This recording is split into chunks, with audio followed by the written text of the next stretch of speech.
Hi friends, welcome to my channel. இன்றைக்கி நம்ம கிச்சனில் என்ன பார்க்க போகிறோம்னா, மரவள்ளி கிழங்கை வச்சு ஒரு கார பொரியல் செய்ய போகிறோம். அதுக்கு தேவையான 1/2 கிலோ கிழங்கு நான் எடுத்து வச்சுருக்கேன். இதை நல்லா தோல் சீவிட்டு வாஷ் பண்ணிவிடுங்க. 2 தடவை நல்லா வாஷ் பண்ணிவிட்டு கழுவி வேக வச்சுக்கலாம். வேக வேக சின்ன சின்ன துண்டாக கட் பண்ணி வேக வச்சு எடுத்து வச்சுக்கலாம்.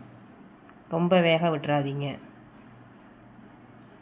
உப்பு போட்டு நல்லா வேக வச்சுக்கோங்க. 2 விசில் குக்கரில் விசில் விட்டிங்கன்னா 2 விசில் போதும். சமைக்கிறதுக்கு முன்னாடி சின்ன சின்ன பீஸாக கட் பண்ணி இந்த மாதிரி தட்டில் எடுத்து வச்சுக்கோங்க. அப்புறம் ஒரு கடாய் அடுப்பில் வச்சு 2 டேபிள் ஸ்பூன் எண்ணெயை ஊற்றிக்கோங்க.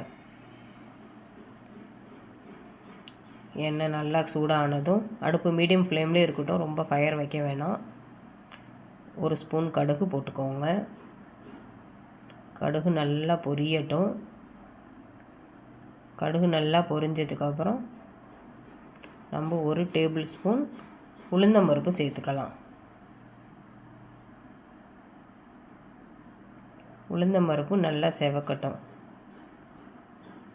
கிளறி விட்டுக்கோங்க. நல்லா கிளறி விடுங்க.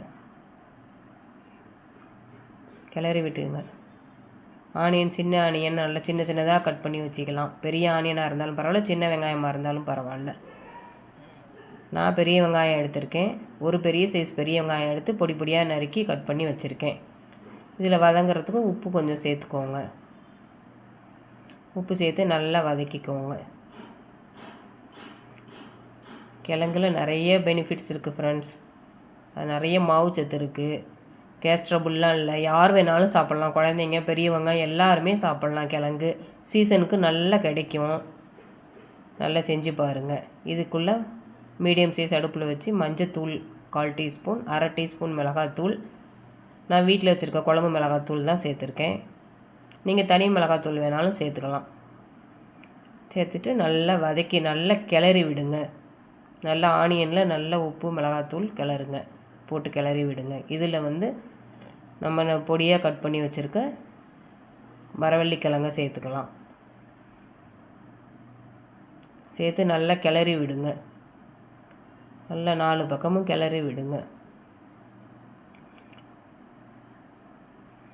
நல்லா கிளறி விட்டிங்கன்னா ஈவனாக உப்பு, காரம், மஞ்சத்தூள் எல்லாம் சரியாக இருக்கும். அதில் 1/4 டம்ளர் தண்ணி ஊற்றிக்கிறேன். நல்லா அந்த மரவள்ளி கிழங்குல அந்த உப்பு காரம்லாம் ஏறிடும். நல்லா கிளறி விடுங்க. நல்லா கிளறும் போதே நல்ல வாசனை வரும் உங்களுக்கு.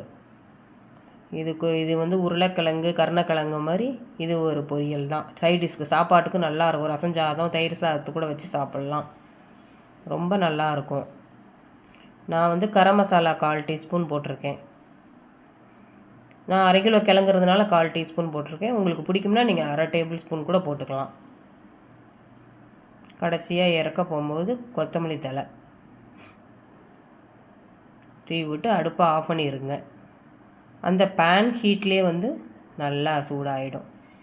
நல்லா கலந்து விட்டுருங்க. அவ்வளோதான். என்னோடய வீடியோ உங்களுக்கு பிடிச்சிருந்தா லைக் பண்ணுங்கள், ஷேர் பண்ணுங்கள், சப்ஸ்கிரைப் பண்ணுங்கள். தேங்க்யூ ஃபார் வாட்சிங் அவர் சேனல். தேங்க்யூ.